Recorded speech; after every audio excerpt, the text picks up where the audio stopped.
thought that industrialization would transform the world. Suffer today and enjoy tomorrow.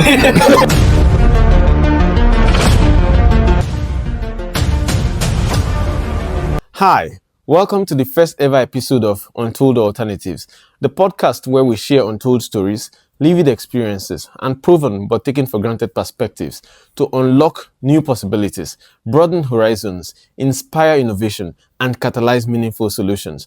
Together, we uncover transformative ideas relevant to business, education, and real-life scenarios, and sometimes even challenge status quo. Today, I have two of my very good friends surrounding me here and ready to take this topic away with me.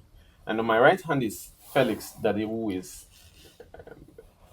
well experienced from Africa and Europe. He has been a teacher back in Africa and here in Europe. He has also been involved in the education sector.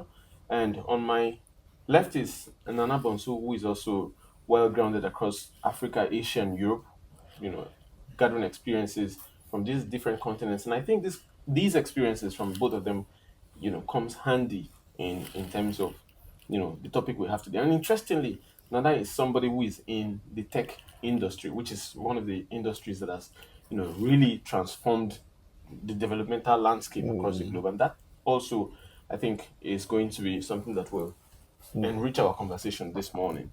And so I'd like to just give this topic to you guys to take it away. But let's start with Felix. Yes. So to your question about whether the world is getting poorer or richer, it's difficult to unpack. And the difficulty lies in the fact that which country's GDP are you comparing? Whose financial or material resources are you comparing? Which countries are you comparing? So it's difficult to answer. But what I can say is the world has become richer. But that wealth has gone to just 1% of the world's population. So we have had a lot of new wealth generated, at least from 2020, but much of that wealth has gone to the top 1%. And so you find 99% of people who are on various levels of, of the financial ladder. But actually you find more at the base who are living on the margins of existence in very difficult moments. Even pandemics, conflicts, climate change impact and adaptation even makes the situation worse for most people around the world. If you take, for instance, sub-Saharan Africa, you will see that poverty levels is rising. And I know we are in Europe, and I really, really feel some kind of solidarity with people in Europe who are also living on what they call financial poverty and exclusivity. I stand in solidarity with them. In the US, I think there are about 11 million people who are also below the poverty line. I stand in solidarity with them. But I really focus on much of the world, much of the population of the world in sub-Saharan Africa, in some part of Asia that are seeing excruciating poverty. So most of my discussion will focus on these people who, in spite of the new wealth generated, haven't been able to eke out a living in the world. Yeah, thank you. I think I totally understand your perspective, which seems to be much rooted again in your career trajectory as a developmental expert. But now let's go to Nana. Take it away. Yeah. Okay. So, like he said, I think it's more generally, general wealth has actually increased in the world. So, how much money the world was generating way back in, let's say, 20 years ago, now we have more wealth than before. And now we have more avenues to make money than before. Right. Yeah. So there have been like new sources of incomes and all that. And this is majorly fueled by technological advances. Yeah. If you think about it, way back like 2006, all that, we didn't have like the Facebooks almost came around that area. Social media actually boomed around those years, and those platforms have actually created a lot more wealth for majorly the youth. but that wealth is also concentrated like on a few group of people like actually benefits from that. So if you are looking at it, yes, global wealth has increased, but then what is its impact on the general population, and especially like areas where there are abject poverty, talking about some parts in sub-Saharan Africa, in Asia, and all that. So I think this question is a bit dicey if you talk because as we are saying, in Asia there are some parts that are in abject poverty, but then for the past 30 years there are also some countries that have been able to actually raise, almost like for instance China has been able to like raise about 830 million people out of poverty That's huge. since the 80s. Yeah, so that's actually very huge, but we cannot say same for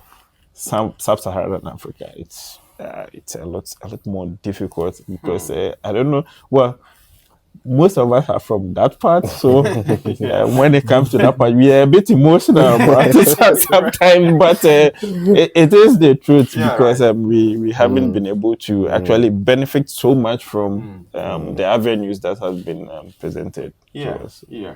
Thank you very much. I think I totally understand your both perspectives, which to me seem to resonate so much around the concept of inequality. Yeah. And then but another thing both of you highlighted was impact. And I think that's the essence of this conversation about impact. That's why we're holding this conversation around this topic.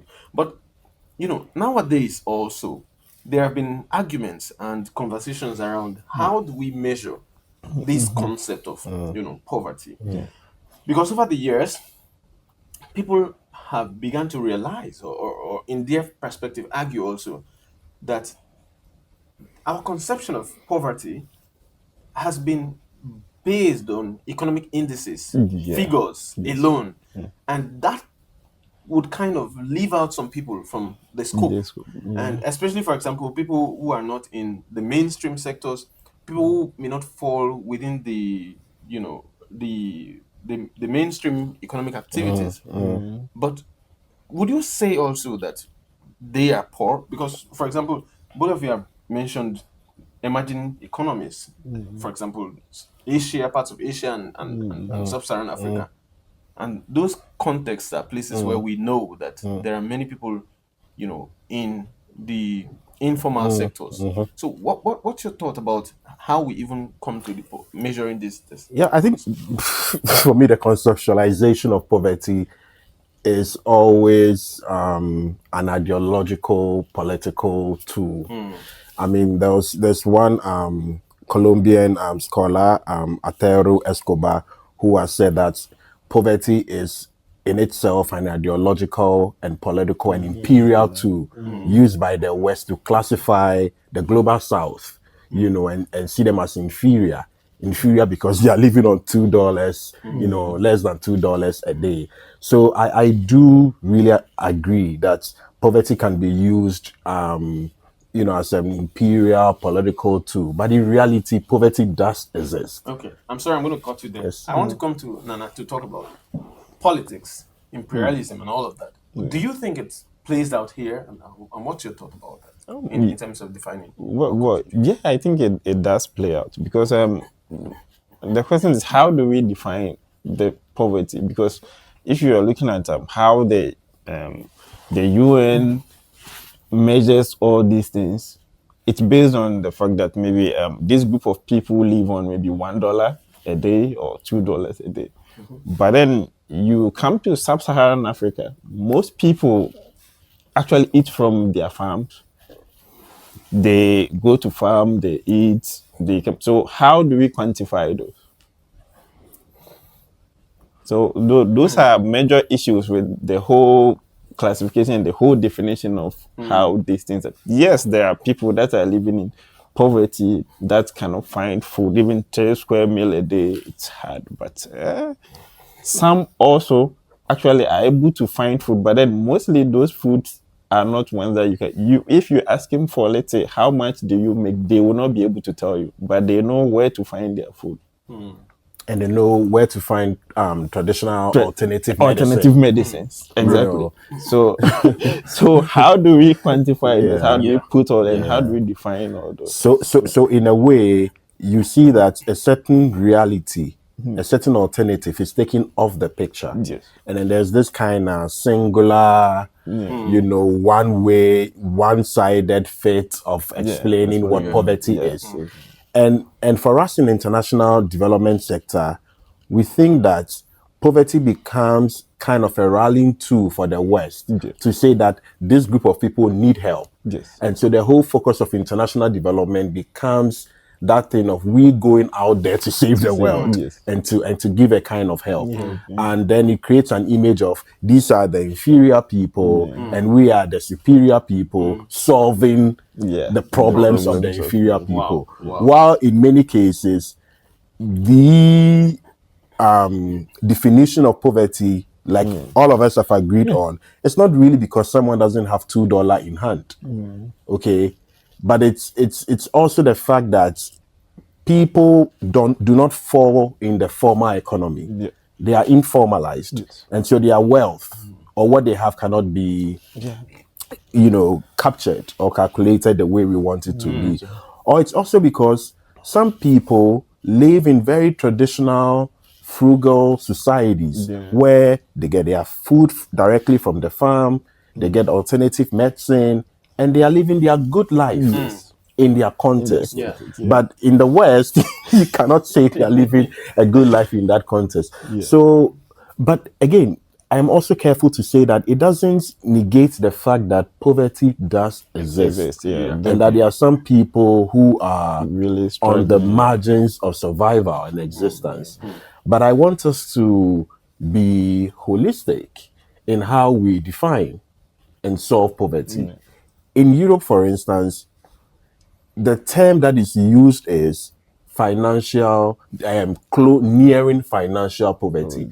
Because if you cannot make, if you're making, I think, less than 60% of the median income, okay, then we say you are nearing poverty, financial poverty, or social exclusion. In Africa, in sub-Saharan Africa, $2 becomes $2 a day becomes the standard for it. So I want us to kind of have a way of trying to bring in alternatives, trying to broaden the scope of what poverty is, rather than this singular measurement of $2, $3, and all that. Yeah, I get that. Now, I think something I really pick from what you've said is about this prismatic framing or prismatic conception of poverty that tries to fix everybody in a box, and that will make me to move to Nana. To you have lived in Asia, in Africa, and in Europe, and when it comes to the issue of poverty, these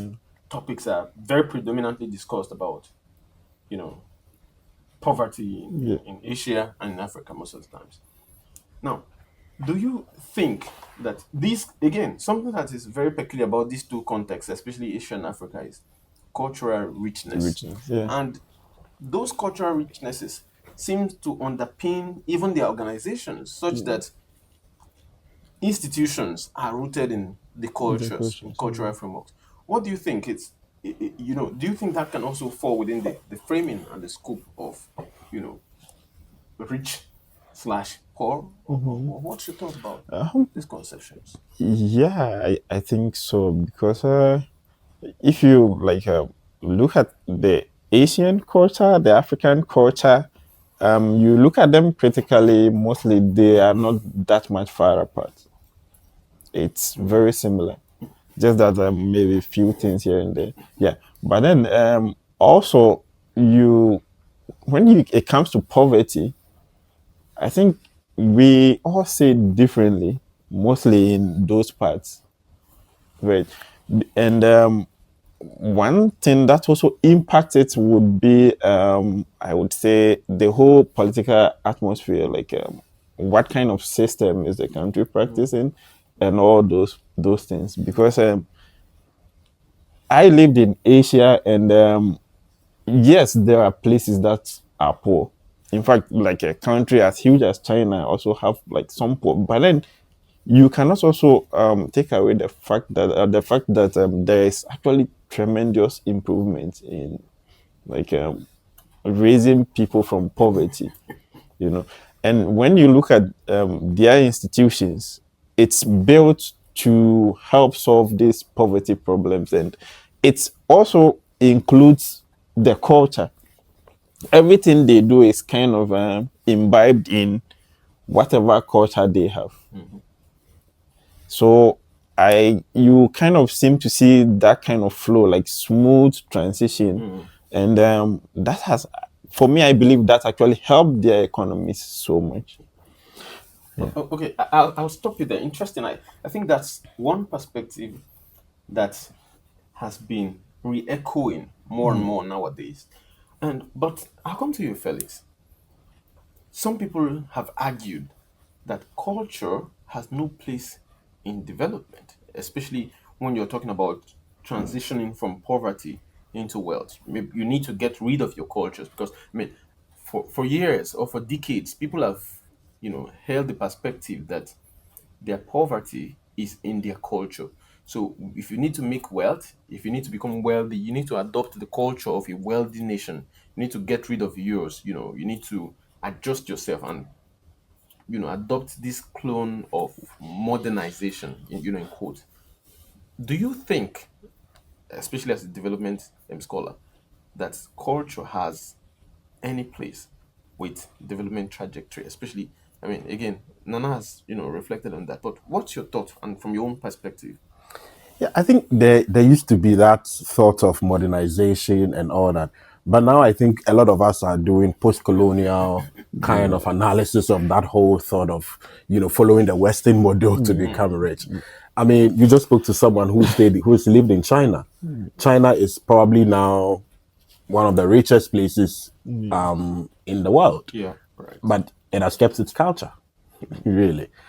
If you come into climate change studies, we are now beginning to put more light and more emphasis on even traditional ways of relating with the environment. So you find that those who say industrialization alone and crazy industrialization alone is the way to economic development, they may be right. But the reverse is that global warming is even making more people poorer, especially in those places that they say they are keeping to their culture. And now we are going to those places say, how did you relate with Mother Earth?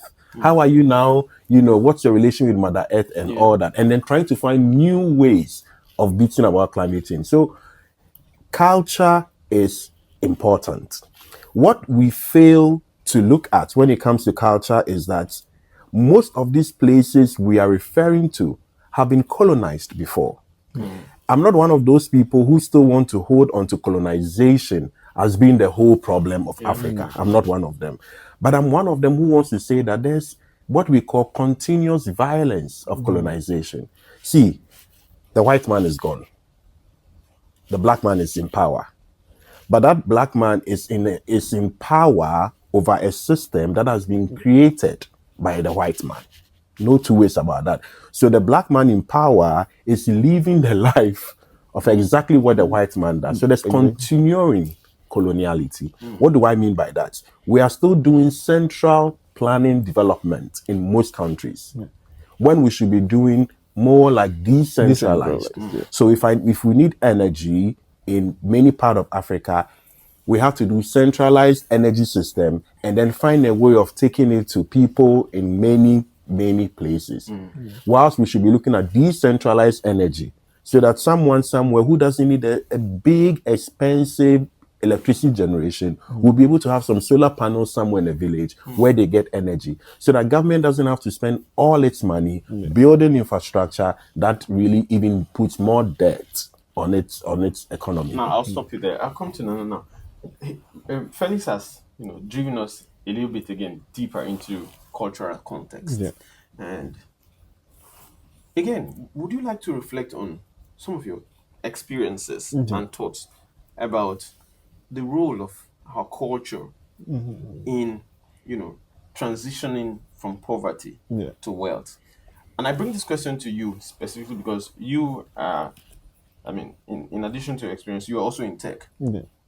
Do you even think that our culture has a place in that space? Yeah, definitely. Because I think we cannot actually separate culture from development. Because, for instance, a group of people living in a specific area, whatever is important to them is different from what is actually important to To someone else. someone else. Yeah, right. So if you are implementing anything, whether policy, whether technology, anything, you should also take a look at how does these people live? How do they think? What are the things that are important to them? Because there are a lot of technologies or even things like policies, development policies and all that may work in Europe, in America. But then even with that, within Europe, if you look at their policies, you realize every country has, it's kind of differentiated. Maybe around the same thing, but then everyone implements it in its own way. But then you cannot say same in Africa. Mostly it's kind of like pick and dump. And I think that kind of cultural debate itself is that level of, again, inferior, Exactly. superior. Superior. How do you justify that some people are not developing because their culture is inferior? Exactly. And then we are developing because our culture is superior. Culture has a place in development, no doubt about it. doubt. How we even think of being honest, how we even think of our relations with the environment, how we even think of our relations with our fellow human beings, Yes. how we even think of wealth distribution, even at a community level. Yes. All of that has a place in how developed we can be. But I mean, to say because someone has developed through industrialization, every other person should also develop through industrialization, then the question becomes, okay, can we also say that because someone has developed through collecting resources from one part of the world, streaming into its world, should we now also begin to say that, okay, let us also now begin to take the development here, the money here, and everything back into that world? It obscures our understanding of the real problem. I mean, to hell with bad cultures, for sure. Yeah. But some cultures have to be kept. But the problem of inequality, the problem of economic development, throwing in culture is really to obfuscate the issues, confuse us about the issues. The real issues is that wealth distribution has to happen. The real issue is that enduring coloniality has to stop. And the real issue is that we are very intent about how we do development, that we don't do development because of inferior, superior, optics. But we do development because we truly are concerned about solving the world's problem, and about solving the world's problem not with just our lenses, but also taking in community values, respecting other people's community, other people's culture, other people's way of life, and trying to find solutions to problems from the people and not by imposing. Yeah. Great. I think let me just comment on that. For instance, like before I traveled to China to study, there was this perception that these people are not democratic. That are they good people? They bad people. There is this kind of perception that once you are not practicing a particular system, then you are looked at a certain way. Yeah. But then I can say that's actually one of the places I enjoy studying most. And if you stay there and then you look at the system they are actually working on, then you get to understand that, without that system, it would have been actually difficult for these people to develop. Because I always ask myself, so why did these people have to shut down basically the world to kind of develop things on their own? You cannot use Facebook in China. YouTube's more like access to like information outside of that their boundary Yeah. is very difficult. You might look at it in a different perspective and say, oh, then they are oppressing the people. Why don't you give people the freedom to do? But then within, you can also say within that same space, they did those things. These people have developed way faster than any economy you can actually think of. So then the question is it bad to develop based on your own culture? Or do you have to look at somebody's? And I think China's example is very perfect. And you can actually look at countries like Singapore. All of them develop based on their culture. Look at South Korea.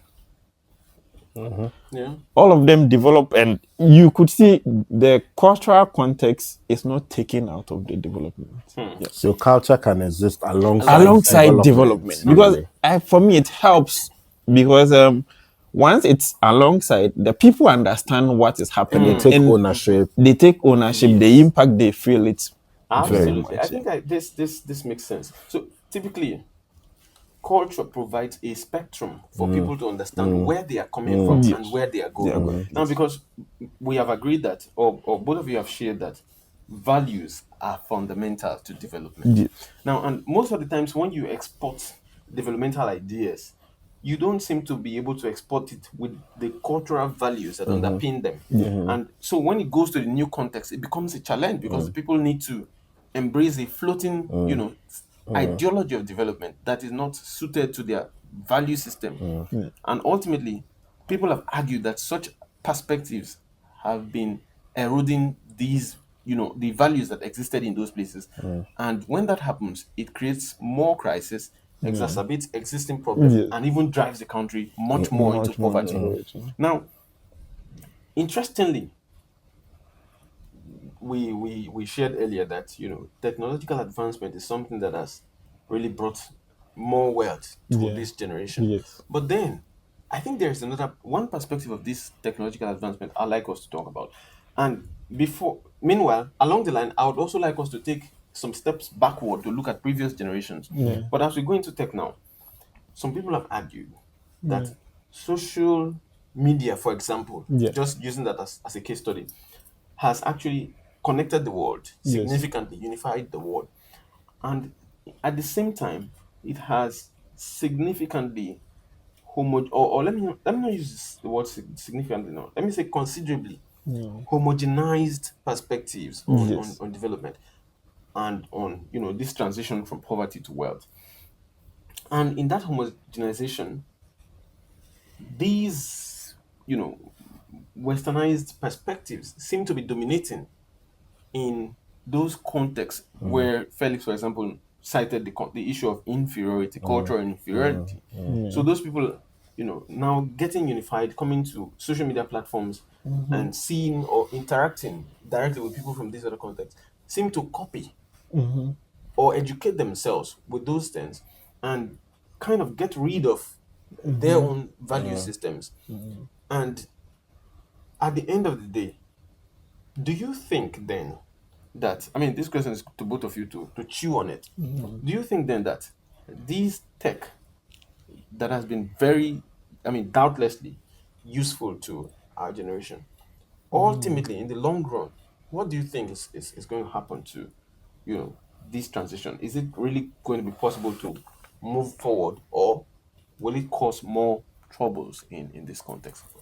Chew on it. Chew on it. But I think technology has a place in our world today, No doubt. and cultures can be shared. Okay. So Interesting. cultures can really be shared. I mean, there are certain things that I'm not proud of in Ghana, Ghana's culture, that I'm proud of in Finnish culture. And there are certain things in Finnish culture that I'm not proud of. But there are certain things in the Ghanaian culture that I'm proud of. So there seems to be some kind of shared cultures that we should all aspire to, and certain things that we should all more like, stop, listening to. But again, if people are, and there's also a fair good number of people on the tech space who are generating wealth, some kind of new wealth in these developing countries.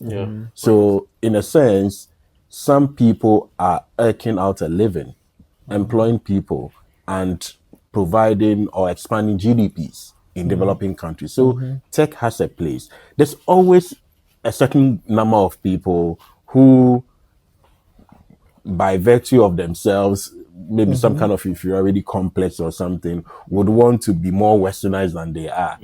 Those always happen. And those are always people in the minority. My focus would want to be how much of this technological trend can we repurpose and refocus to provide wealth to sub-Saharan Africa?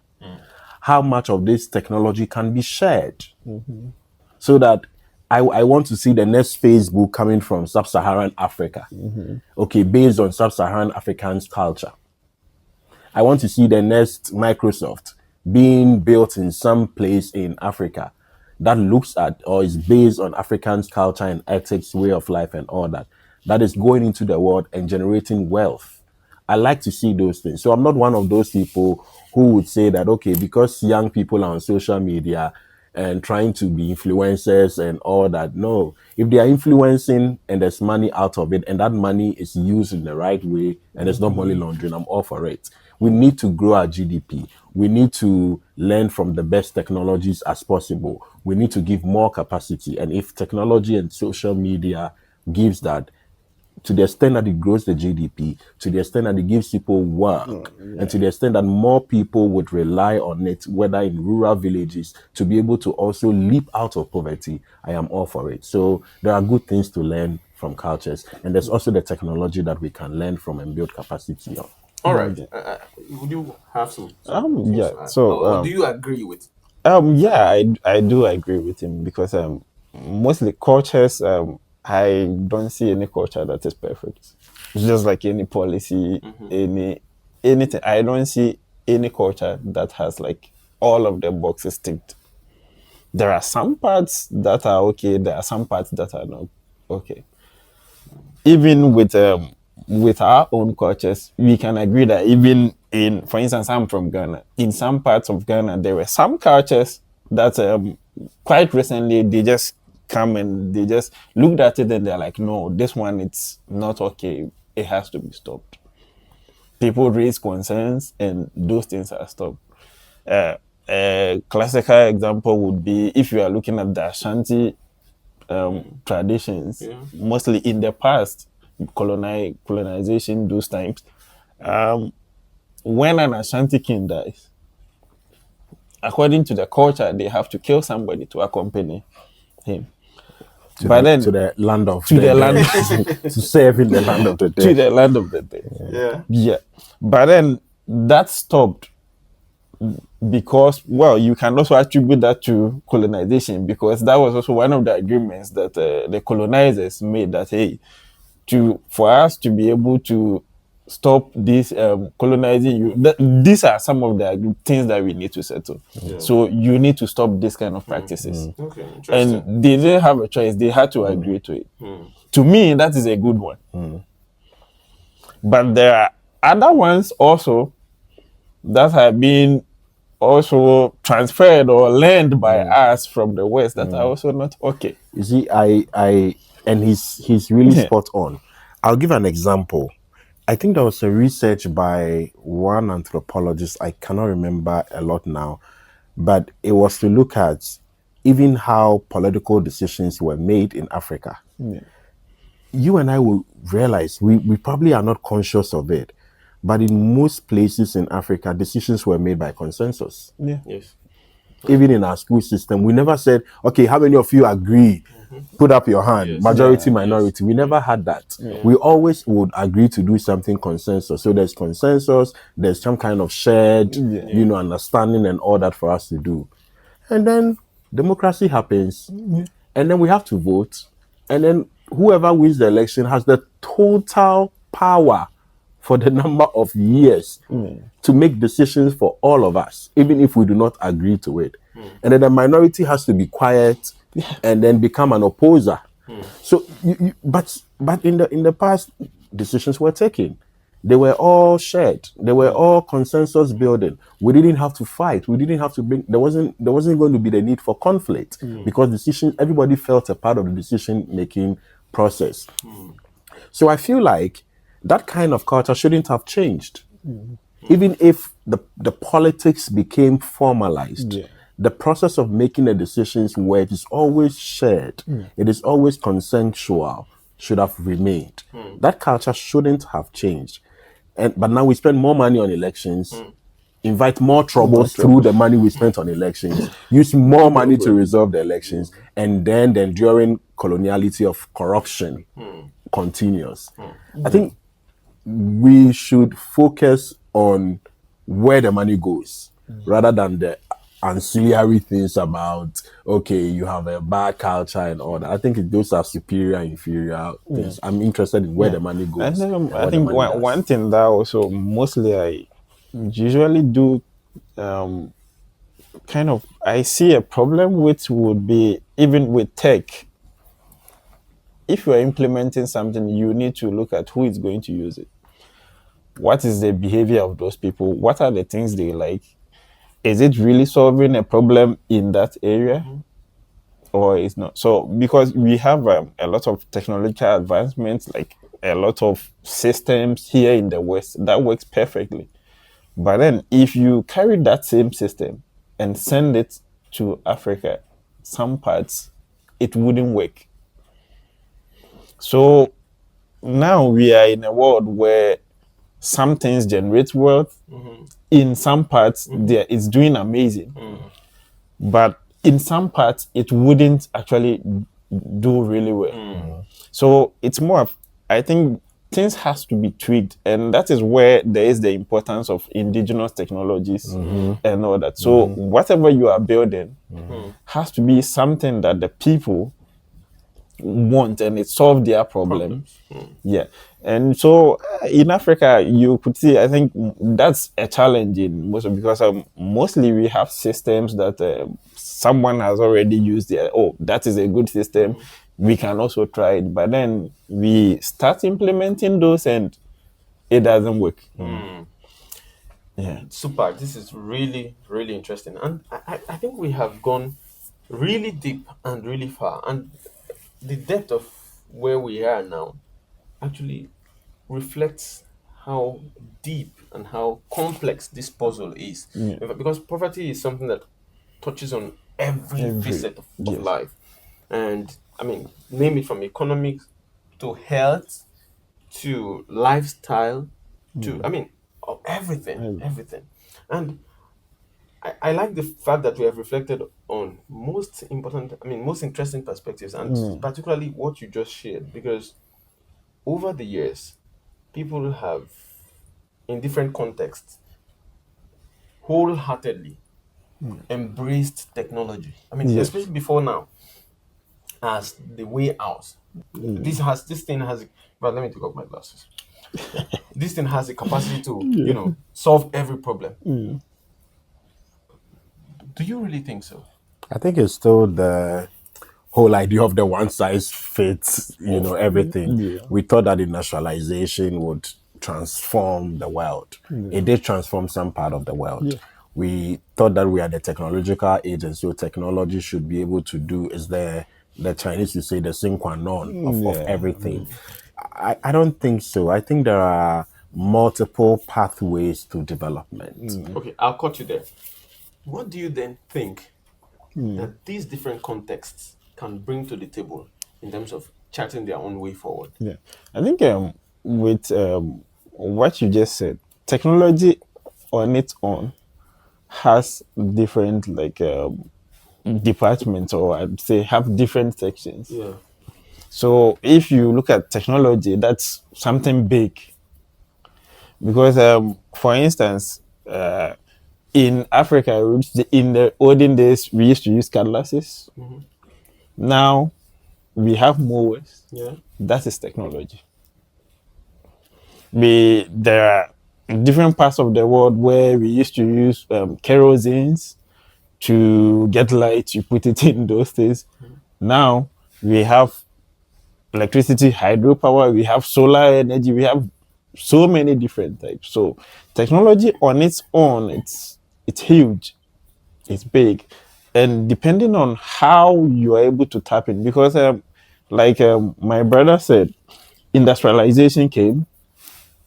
it developed some parts. But let's look at, if you are talking about industrialization, you are talking about the UK's where it started and then traveled around, the Japanese, the Japans, China, everywhere. All of them benefited. But then there are economies that are actually developed, not necessarily based on industrialization. They actually, for instance, let's look at a country like Switzerland. What are they known for? They are not known for manufacturing stuff. You look at Singapore. What are they known for?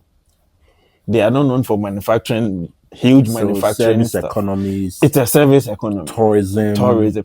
For instance, almost every ship or vessel that is traveling through like the world, China, most of them have to go through Singapore, because it's more like something like a transition point where if you are looking at how the shipment works, you have like consignments going all over the globe, mostly from the manufacturers. They just ship them goes to Singapore, and then now they look at the route, where is everything going. So depending on their position in the globe, they have been able to strategize and benefit from the whole global industrialization. Not necessarily that they are doing industrialization on their own, but they picked a certain part of it and they are benefiting from it. Great. Yeah, but that's not to say that industrialization is not good. Yes. Technology is not good. That's not the point. Exactly. I think I understand. Yeah. Now, what I got from what you said is that more or less towards solution, that for us to deal with this trend, positionality is important. Yes. And strategy. Strategy. So it's literally not about, you sitting down and thinking that, we are poor, we're going to get help from somewhere, but rather looking at what you have. That's about Yes. positioning. What do I have? And then using what you have Yes. to advance yourself. And that's where the strategizing comes in. But now, looking at it from a historical perspective, I've, for example, seen archaeological videos and pictures of previous generations. Yeah. Fantastic architecture, incredible, edifices that were built those generations. Some of them have transcended generations. Yes. If you look at some of those buildings today, you will still marvel. Yeah.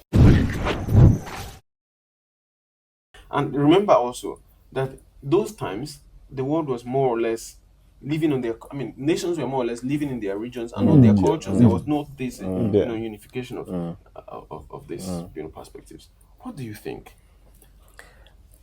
Oh, I mean, you've said it all. I mean, architecture, how people got food. And also in health sector, Yeah. those were also the education. Nowadays, we've in recent years, we've heard these arguments, especially from the developed countries, about how the food sector has been infiltrated with all manner of GMOs and all of that. Yeah. So food. Yeah, And many other, almost everything. Education, health, architecture, even what Nana would say, even refinery. The fact that gold and those things were refined, even if it's in the traditional sense. That takes me to something also interesting. And I think that I can recall that dry gin, for example, people had traditional ways of refining them from raffia palm.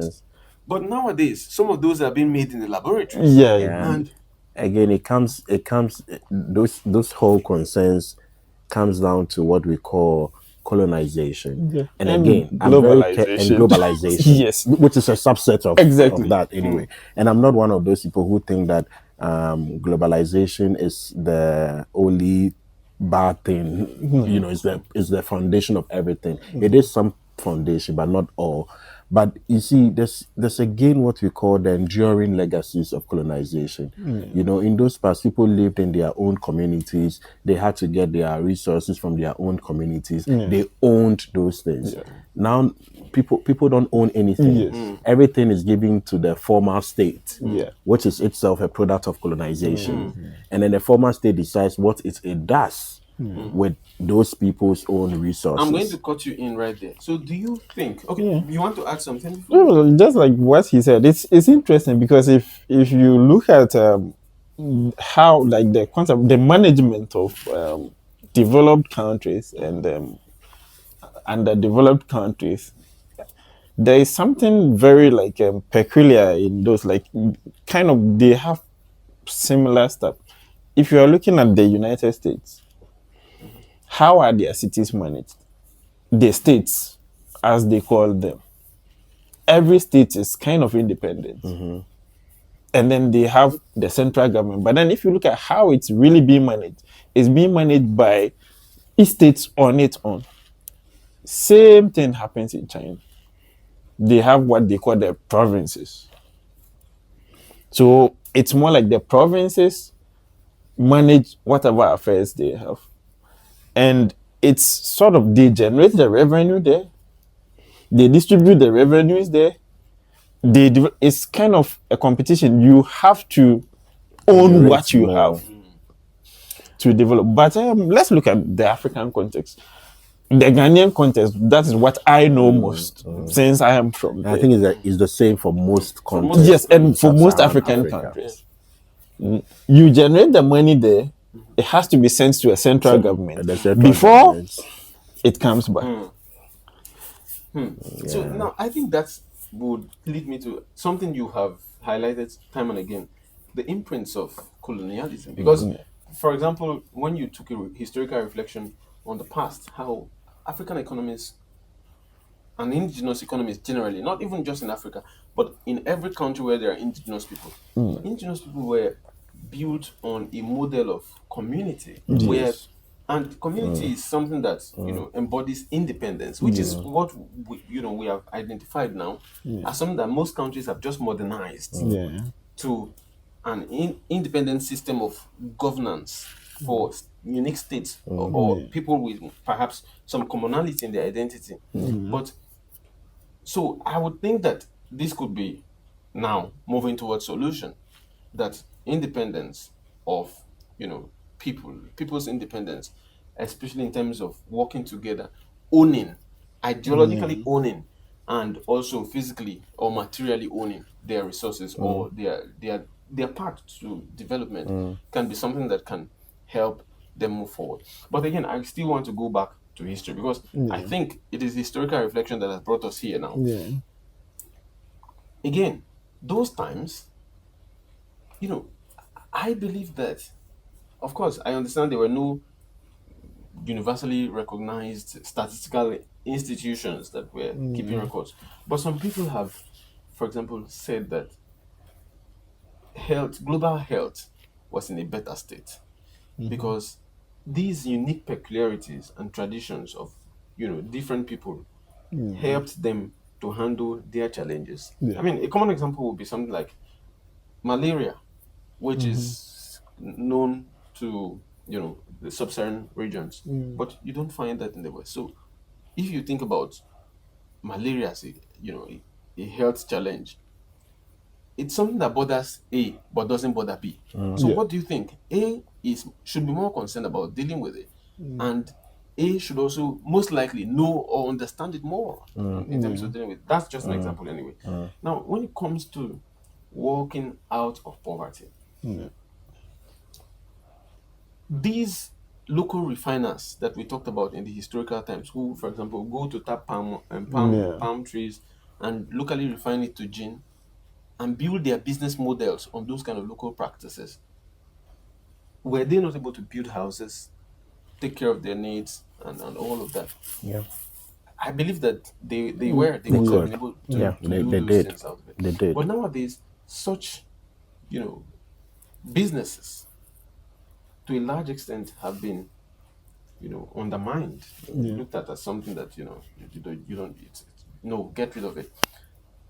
Meanwhile, those genes are still useful nowadays. What has just happened largely is that industrialization has taken over, Yeah. and I think that can bring us to maybe something about global health also, where those things were organically produced from their natural systems, Yeah. but now moved to laboratories or industrial sectors where a lot of things have changed, and some of them over time Yeah. have been allegedly constituting some kind of challenges to global health also.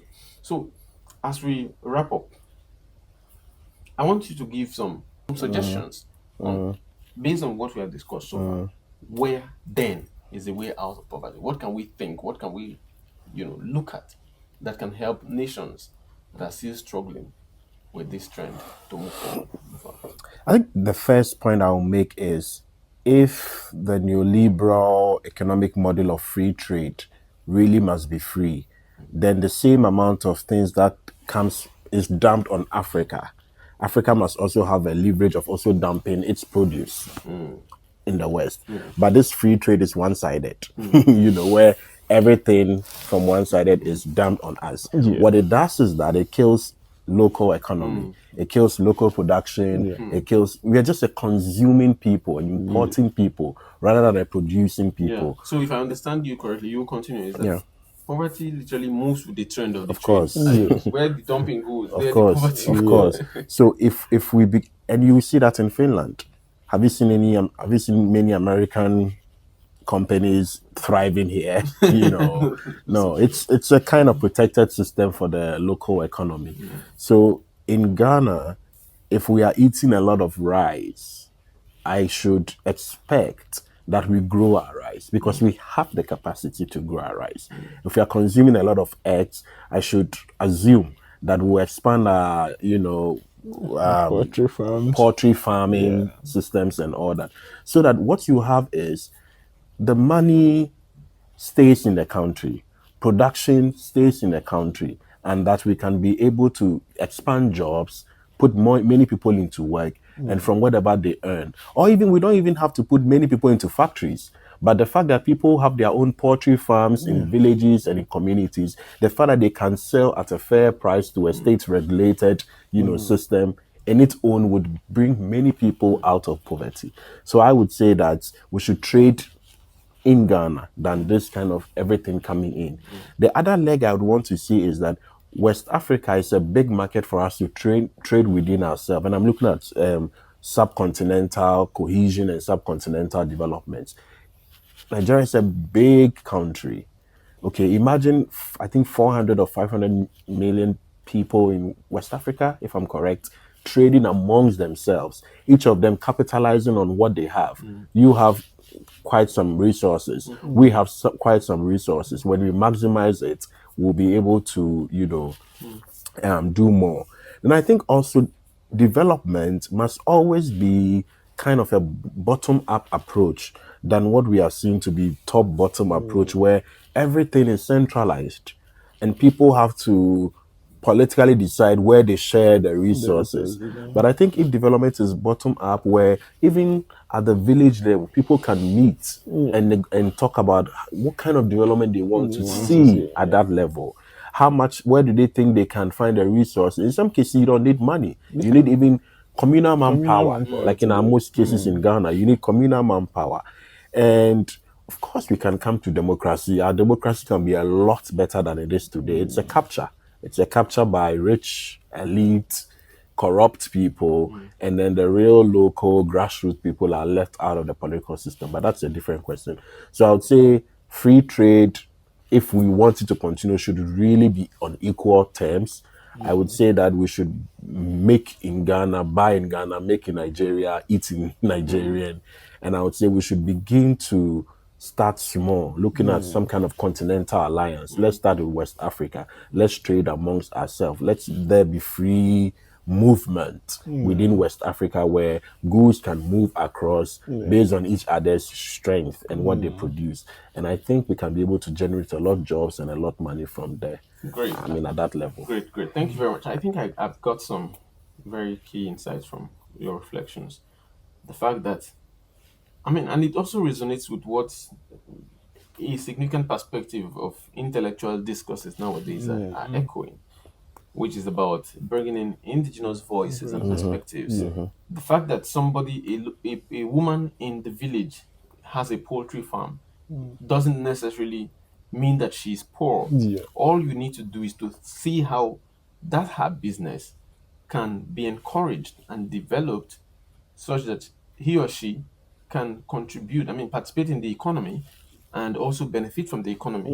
That way, she is doing something she understands how to How do, to do, something yeah. that is rooted in her culture and something that makes sense to her because the ultimate in all of it is sense making. And Which is not that to cut you, which is what happens here. yeah, Exactly. Because yeah, if you that's go what. to Prisma, if you go to the supermarket, it's the farmers Yeah, bringing bringing their their stuff. own things. Yeah, In the yeah, yeah, US, yeah, in China, here you guys yeah. have a whole Yes. market where Markets, people local bring it markets, fresh, yeah, and then so fresh it's not a Yeah. big goods. thing. So I think it's We're something that asking. we need to perhaps echo and encourage local participation and to reconceptualize our perspective of smallholders or small participants as the problem or as we need to get rid of it and everybody has to get into the trail of industrialization and operate on a very Yeah, mainstream extreme big. centralized No. formalized scale. So but not to take away from Yeah. Nana's perspective. Yeah, let's hear what's your final thought towards solution. Yeah. So, like he said, well, with if you are looking at the African perspective, I think what he said actually holds. It's we need to trade among ourselves. That's actually to be able to make a mark on the global economy. We need to because I was actually saddened to read this story some time ago that it's actually even difficult for goods to be sold in just is it Benin or one of these African countries, which is closer to Nigeria, than to actually like export it to the maybe US Germany or or Germany something. or anything, and which is sad because why is it difficult for us to trade among ourselves? But even Then movement, and even exactly movement, Yeah, you and need to come to Europe to go to South Africa, for it's example. it's it's I don't know, sometimes even because some movement. of these things, but then at least now there seems to be an awakening. So I'm actually kind of happy because just I think last week it was in the news that now Ghana has implemented this one that All once you of are African like descent, descent and Caribbean if you are descent. African you hold any African passport you can actually come to Ghana visa free.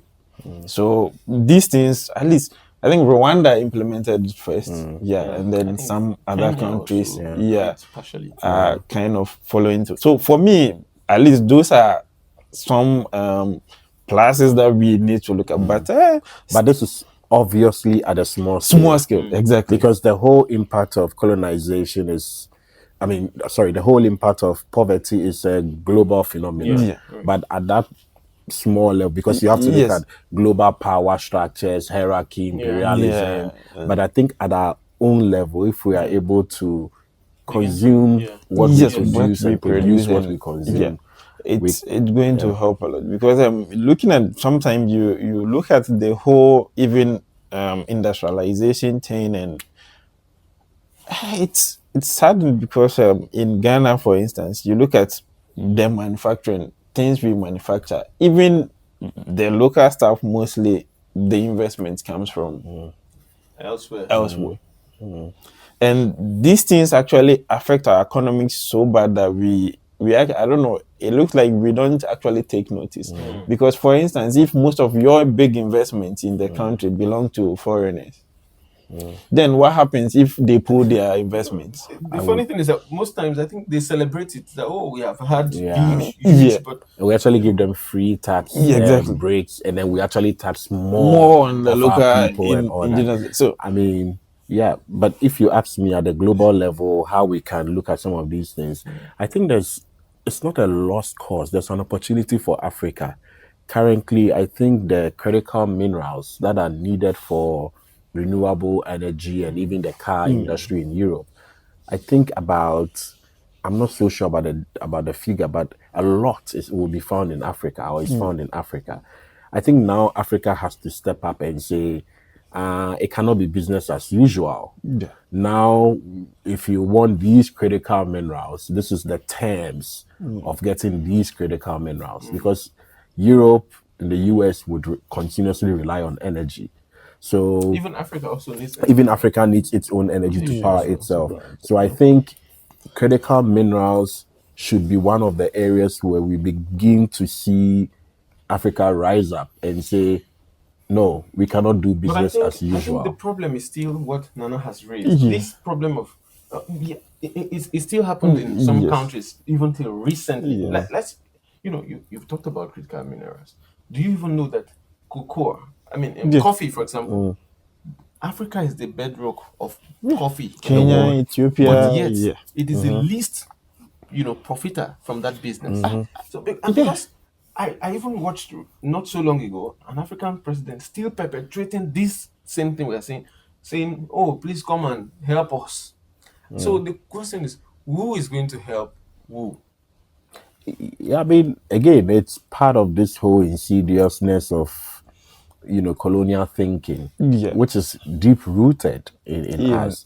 But again, we have to start somewhere. Yeah. I mean, it's a lost glory, but we have to start somewhere. And critical minerals would be one way to start. Also, stopping this kind of taking big loans to do centralized projects and then waiting to also take another big loan to Oh, expand it to other that's places. another area The a debt whole broad. stress on us is Absolutely, too much. absolutely, But then also globally, I think that if you tax, I mean, according to Oxfam data that I've seen, if you tax even 5% of the 1% super rich, if you tax their income, just 5% of their income, guess how many people would be able to be left out of poverty? 2 billion people, it is said.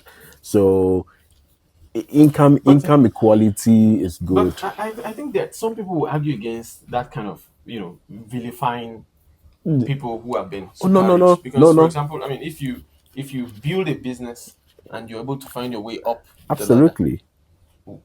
I mean, why should you Yeah, end up the point paying because you the are rich? point to pay is because in most cases, because of low taxes for those businesses, they make so much and pay so less their workers.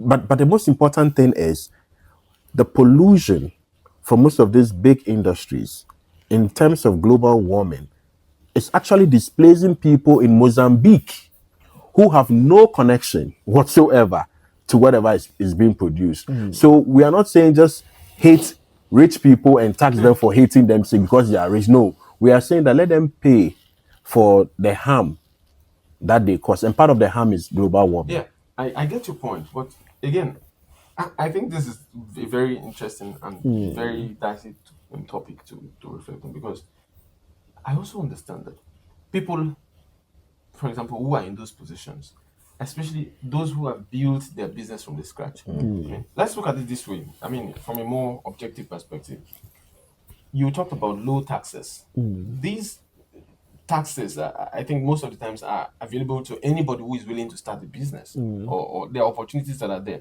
So Bigger corporations. if big, I don't think any corporation just that big. Bigger corporations get bigger taxes, really. Yeah, but they don't just get up big; they grow. Those Yeah, corporations grow, definitely. and they also contribute significantly to society. So when you look at them from the profit perspective, yes, you will think of it that way. But what about them? No, Employment no, no. opportunities I'm they are not. I'm not a providing? leftist.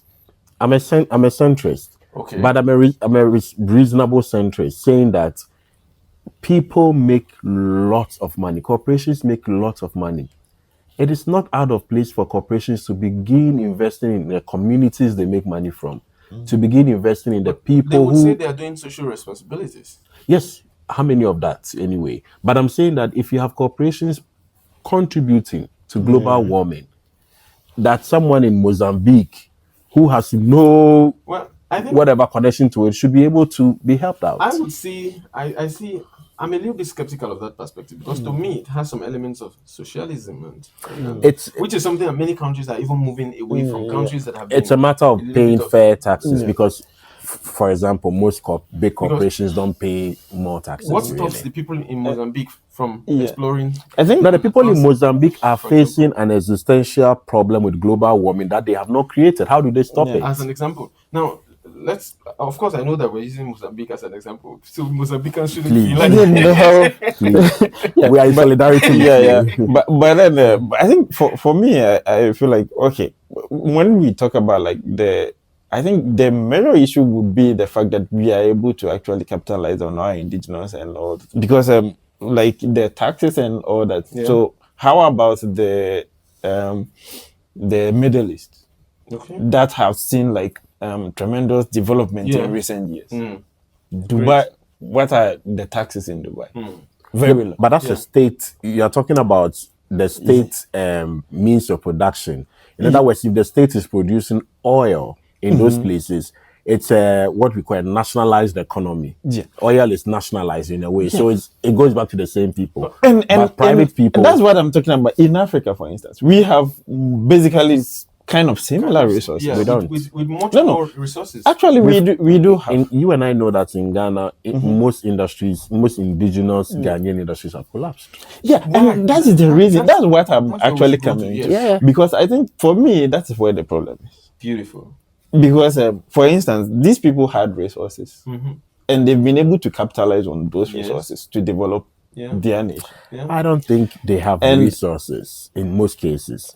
Yeah, but even if it's a You one can call it resource, potential. Yes. Or potential resources, whatever you call it. they have. But then let's look at ours. Let's look at even Ghana, for instance. We pride ourselves in gold production, cocoa. But how many of that gold is in your hands? That is the problem I'm coming But that's to. a more like a global power problem. And that is where I think we should look at and solve. Because But you can't solve it. you The actually, way you you think, can. you can't solve it the way we think it can be solved. How do you solve it? It means that you have to. I'm not saying we cannot solve it, but the point is, it's you. It seems the force of solving it is brutally powerful. Beautiful. Now, no, that's where we because begin some to- people Absolutely. because some people have Absolutely. solved it. Okay. Great. Let's look at the Asian economy. You'll be threatened with sanctions. Yes, and they withstood and they succeeded. So are Ghanaians able to take that bullet? That is where That's I'm where all coming the to. political toxic comes That is where I'm coming to. Are we prepared for the consequences of all this? Because for me, it looks like if you look at mostly apart from maybe the Western world, that's where industrialization happened and there was a boom. Most countries that actually developed quite recently, a lot of them actually face most of these issues. Sanctions here and there and all that. I think development comes at Yes, cost. exactly. Yeah, but are the people able to? I mean, I'm just They, raising they, the other they side. sailed through it. So for me, that has been because staying in China, that was one of the reasons. Because I remember one time we were walking around this place and there is this construction site that they are making and they've written this huge banner and it's written on it, "Oh, suffer today and enjoy tomorrow." you get it. And if you stay in China for a while, you get to realize that a certain age group, like those in their 50s, 60s, 70s, they actually don't have a lot of wealth. Okay. The wealth is actually concentrated in like maybe the 40s coming down, like more like the younger generation. But then you also realize that it was the older generation that actually really built Lay the the foundation. Yeah. And again, older generations are not working. They are dependent on their pensions now. Yes. Younger generation are still young and they are working. Yes. But they will fall in that same category Exactly. along the So way. so they kind of had to go through it because those times when they were also like they locked down the whole system to be able to develop their own stuff. I think I understand something now. So we need to win. It's a kind of winning process Yeah, where yeah. you begin to break out of these. Yeah. That's a bigger framework project. that has been- Yeah. But- If you ask me to talk about that bigger project of untangling ourselves from colonization and power imbalances and all that, And but I think we can I start won't- small. I won't even just. I think to even simplify it further, we won't just leave it as a caveat of colonization. Even ideological inferiority, which is something that's really Which is part of the whole violence of colonization. you know. Because I think there was a good example with Ghana, Cote d'Ivoire with the cocoa production. But again, it ended. Yeah. You see, exactly my What point. The issue is Ghana, Cote d'Ivoire were like the major largest producers of cocoa in the world. yes. But then if you look at the wealth and the profits that cocoa produces, actually it's almost just about like 5% or something that actually comes to these major producers of cocoa. So you actually produce like the raw material, you ship it to someone, and the person processes it and then sells it back to And you. then you get less. And if you are looking at the revenue that is generated within the whole process, the larger revenue is actually generated with the processing, comes from the processing and then the resale. That's right. So you producing actually don't really earn much. And then the worst part of it is the one that is actually like processing and all those, they are the ones that determine how much you sell the produce you have produced. So they sat and they were like, okay, now we are not going to sell the cocoa. We want to process the cocoa here. But then I think the idea was that we tell you how much we are selling yes, it for. exactly, and also present, because they were also looking for investment as to now we cannot just sell the raw product as it is. We have to somehow process it to a certain But it didn't commodity really and go anywhere. yeah, That's especially about the global force. exactly. That's arguments. my point. So, but then the issue is sometimes you also have to be like To confront those powers. yes. Wow. I think this conversation is very deep and interesting, and almost will not end if we don't, cut it somewhere. Yeah. But the bottom line is that, we have significantly dissected or eaten deep into the topic, and I like to appreciate you too for how you have chewed on this without any reservation Thank you whatsoever. for having us. And I think that our viewers and listeners have something to take home, and ultimately these conversation must have awakened the consciousness that citizens also have a role to play. Yes, bigger themselves. responsibility. And of course, the government has its part, but citizens also have their part. And indeed, if everybody in their little corner play their little roles, it can constitute a significant force that can challenge these power dynamics that we've talked about. And so I'd like to, thank you.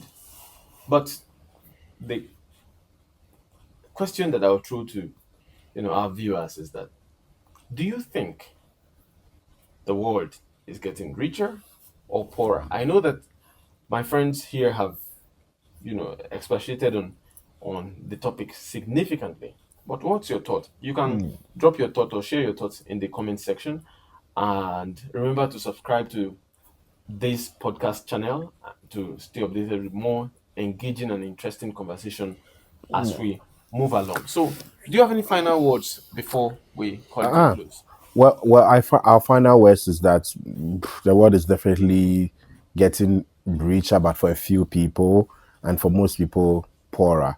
But we all can take actions. We all can, in our little ways, try to influence policies in our own level to make a difference. So don't be overwhelmed by the volume of the problem at hand, but do your little to help get people, I mean, if you're a teacher, take the education system serious because many young minds depend on it. If you are an entrepreneur, take it serious because many jobs will come out of it. And if you're a politician, also take that job serious because you can stop corruption and improve the lives of people. If you're a chief, also you can also do more for indigenous culture and indigenous mindset. So we all have our part to play. Thank you. And Nana? Yeah. So I think it's now global wealth is increasing, as it said, but not everyone is benefiting from it. So we need to do our part. This whole problem, I don't think there is a particular institution or a particular person or a particular government that will be able to solve all problems. It takes both of us, it takes all of us to be able to take ourselves out of this. So wherever you are, whatever you are doing, you do it and do it well. And then I know that if everyone is contributing, then we will actually get out of this cycle.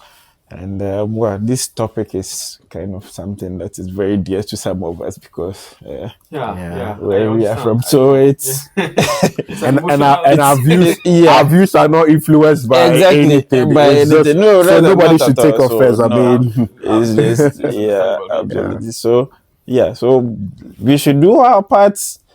Everyone should do their parts, and then let's help make the world a better place. Absolutely. What an incredible way to end it. Let's help make the world a better place. Thank you very much for staying with us, and would like to encourage you again to hit the subscription button to stay abreast with much more interesting conversations as we go along. Thank you for being here today. Bye, and see you some other time.